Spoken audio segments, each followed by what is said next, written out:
I sent my fourth grade teacher from 20 years ago a fuck you message, and I feel damn good about it. But now I'm wondering if I've just unleashed a monster or finally found closure. I sat in my dimly lit home office, eyes fixed on the screen as I scrolled through my social media feed. The glow of the monitor cast an eerie light on my face, illuminating the mix of emotions that had been swirling inside me since I sent that message to MS. Jennifer Wilson. My cursor hovered over the keyboard, hesitating for a moment before I clicked on her profile, which had mysteriously appeared on my suggestions list. The familiar name sparked a rush of memories, and I couldn't help but feel a sense of vindication. As I browsed through her profile, I noticed that she had a warm and caring demeanor, with posts about her love of teaching and her passion for helping her students grow. There were photos of her with her students, beaming with pride, and testimonials from parents praising her dedication. I thought nothing of it at the time, but one photo caught my attention, a picture of her with a student who was clearly struggling, with a caption that read, "Every child deserves a champion." But what struck me was the way she was holding the student's work, her hand grasping it tightly, almost possessively. But then something happened. As I continued to scroll through her profile, I started to notice that there were no comments or responses to her posts. No one seemed to be engaging with her content, and her posts were getting fewer and farther between. It was as if she was broadcasting to an empty room. I shrugged it off, thinking maybe she was just having a slow period. That's when I realized something about my own motivations. I wasn't just seeking closure, I was seeking validation. I wanted to know if she remembered me, if she cared about the pain she had caused. And this is where everything changed. I felt a pang of uncertainty, a nagging feeling that I had just opened a door that I couldn't close. I tried to brush it off, but the feeling lingered, leaving me with a sense of unease. I sat at my computer, fingers flying across the keyboard as I typed out my message to MS. Jennifer Wilson. I was pouring my heart out, sharing the pain and hurt she had caused me 20 years ago. My palms were sweating as I clicked the send button. I was relieved to finally have it all out in the open. As I waited for her response, I took a sip of my coffee. The anticipation was killing me. But then I saw her profile picture on my screen. A friendly smile and sparkling eyes stared back at me. She looked warm and kind. I thought nothing of it at the time. After all, people can change, right? But one thing caught my attention, a faint, patronizing tone in her bio, making a difference in young minds, one student at a time. It seemed a bit cheesy. I shrugged it off, but then something happened. Her profile picture changed. The smile remained, but her eyes seemed off. A flicker of unease danced in the corners of my screen. I froze, my cursor hovering over the refresh button. And that's when I realized something terrifying. I had no idea what I was dealing with. I sat in front of my computer, fingers flying across the keyboard as I crafted a message to MS. Jennifer Wilson, my former fourth grade teacher. It had been 20 years since I last saw her, but the memories came flooding back when her profile popped up on my social media suggestions list. I took a deep breath, recalling the pain and frustration she had inflicted upon me. My fingers paused for a moment before I continued typing. Hi MS Wilson, I'm Ryan Thompson, one of your former students from Oakdale Elementary. I'm not sure if you'll remember me, but I was in your fourth grade class. I have to say, I'm a bit disappointed that you didn't return for the next school year. I was looking forward to having you as a teacher again, but I guess that wasn't meant to be. I often wondered what had become of you, and I'm grateful to have the chance to reach out after all these years. As I hit send, I felt a mix of emotions. I was anxious to see her response, but also apprehensive about dredging up old wounds. I leaned back in my chair, eyes fixed on the screen, waiting for her to respond. But then something happened. A notification popped up and my chest tightened. MS Wilson had viewed my message. Her profile picture showed her smiling warmly, with a few gray hairs sprinkled in her once dark hair. She looked happy, almost too happy. I thought nothing of it at the time, assuming she was just pleased to hear from an old student. But as I gazed deeper into the image, I noticed something that made me pause, a faint, almost imperceptible smudge on her cheek, like a faint scratch. It was a small thing, but it caught my attention. As I hit send on the message, a mix of emotions swirled inside me: relief, anger, and a deep-seated hurt. I had been carrying this burden for 20 years, and finally I had unleashed it. I expected her to respond, to defend herself, or maybe even apologize, but instead she blocked me. That's when I realized something terrifying: my actions, my words, might not have been as cathartic as I thought. But then, I started to reread my message, and my eyes landed on the last sentence, "Go fuck yourself." What I discovered next made my stomach drop. I wasn't sure if I was angry at her, or at myself for still being so hurt. The memories came flooding back. The spike must feel earned one cold, specific, unexpected detail. Kay and I relived the pain of being dismissed, belittled, and bullied. My mind started racing. Was I the one who was still broken? Still stuck in that fourth-grade classroom? Was I the problem? I thought about all the times I stood up to my bullies, only to be punished by MS. Wilson. I thought about the book that got stolen, and how she didn't help me get it back. The memory of MS. Wilson's signature on the detention slip, scribbled in red ink, B. Wilson, the same initials as my father's, made my stomach drop.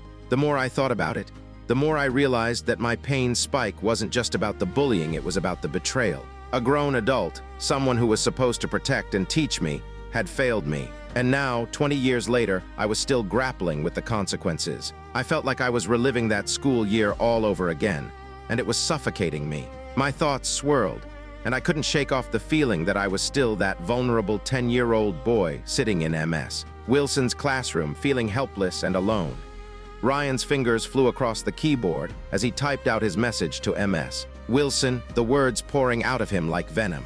"You were the worst teacher of my entire life," he wrote, recounting every detail of the emotional abuse and bullying he suffered in her fourth-grade class. He hit send, and a sense of catharsis washed over him, but it was short-lived. But then something happened. As he waited for MS. Wilson to respond, he started to think about the why behind his actions. What was driving him to confront this woman 20 years later? He began to question whether he was seeking closure or just trying to hurt her. That's when he realized something terrifying. He had been carrying the weight of her cruelty for 2 decades, and it had become a part of him. The more he thought about it, the more he felt like he was drowning in a sea of memories. He recalled the stolen book, the ruined class projects, and the humiliation. And then it hit him, the pain spike. He realized that he had been replaying those moments in his head for years, wondering what he could have done differently to change the outcome. But what if he was the problem? What if he was the one who had been flawed all along? The thought sent a ripple of self-doubt through him,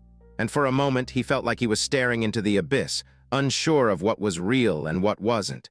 As I rewrote the message, my fingers flew across the keyboard, the words pouring out of me like venom. I was done sugarcoating the truth, done being polite. I told her about the book she didn't help me retrieve, about the ruined class projects, about the humiliation she allowed, and the pain she inflicted. I typed furiously, my anger and hurt boiling over. But then something happened. My fingers hovered over the keyboard as I hesitated on the final message. I thought about holding back, about being the bigger person. But the memories of her dismissive gaze, of her cruel words, of her inaction, flooded my mind. That's when I realized something terrifying. I was still that scared, helpless 10-year-old boy, and she was still the monster who had tormented me. What I discovered next made my stomach drop.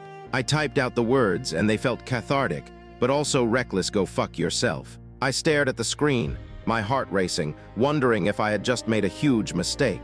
The cursor blinked, taunting me as I debated hitting send. And then, with a sense of resignation, I did. The message was sent. The seconds ticked by, and I waited for her response. But instead of a reply, her profile picture disappeared from my screen, and a notification popped up: "Jennifer Wilson has blocked you." A pang of, was it guilt, hit me.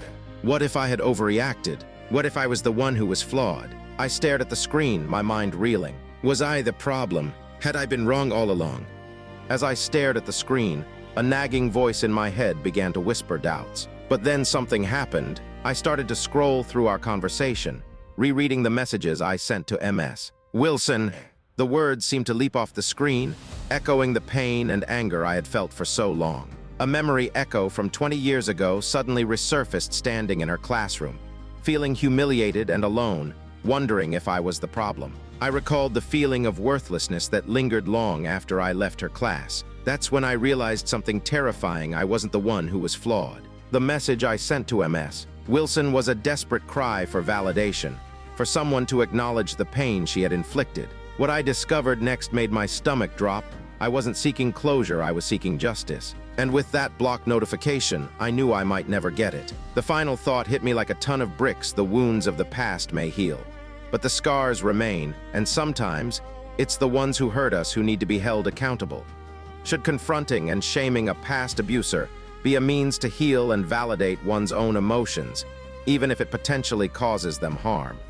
I sat at my computer, a mix of emotions swirling inside me as I stared at the block notification. A twisted sense of validation washed over me, knowing that Ms. Wilson had actually taken the time to read my message and react to it. I felt a surge of satisfaction, thinking that I had finally made an impact on her, that she remembered me. But then something happened. As I was about to shut down my laptop, a notification popped up from an old social media post. It was from a classmate of mine from 20 years ago, someone who had been in Ms. Wilson's class with me. The post was a memorial, honoring a young girl who had passed away in Ms. Wilson's class, a girl who had been a victim of bullying just like me. And this is where everything changed. The girl's name was Emily.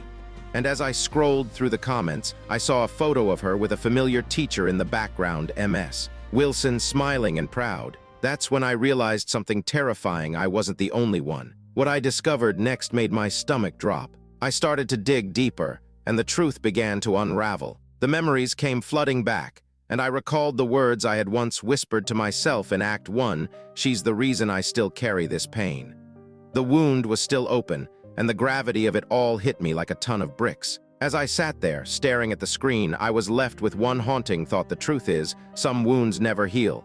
They just learn to bleed silently. Hello, I'm Dr. Julian Reed. As a clinical psychologist with a focus on cold case analysis, I've examined the narrative provided, and I must say it's a compelling example of the long-term effects of emotional abuse. What you've just witnessed is a textbook example of teacher-student exploitation, emotional abuse. The dynamics at play here are complex, with a clear imbalance of power between the teacher, Ms. Wilson, and her student, Ryan. This exploitation can have lasting impacts on the individual, often manifesting in feelings of worthlessness, self-doubt, and a profound need for validation. The mechanism by which Ms. Wilson's manipulation worked is multifaceted. Initially, she likely employed tactics of emotional manipulation, making Ryan feel isolated and responsible for his own perceived shortcomings. By doing so, she effectively shifted the focus away from her own behavior and onto Ryan's supposed inadequacies. This created a sense of internalized shame,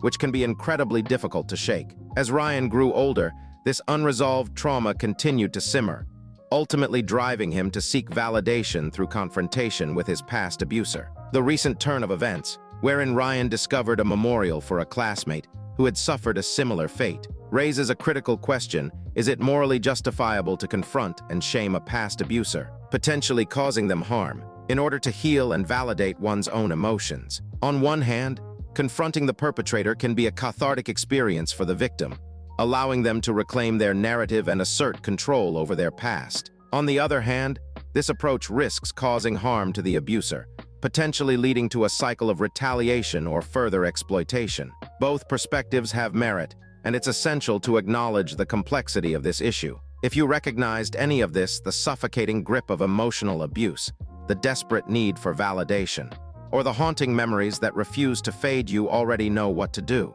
You're part of a tribe that understands the weight of unresolved trauma. It's time to acknowledge the scars that remain, and to consider the power of collective support in the pursuit of healing and justice. So the real question is this: is it morally justifiable to confront and shame a past abuser, potentially causing them harm, in order to heal and validate one's own emotions? Some of you will say one thing, others will say the opposite. Comments are open. I want to hear both sides.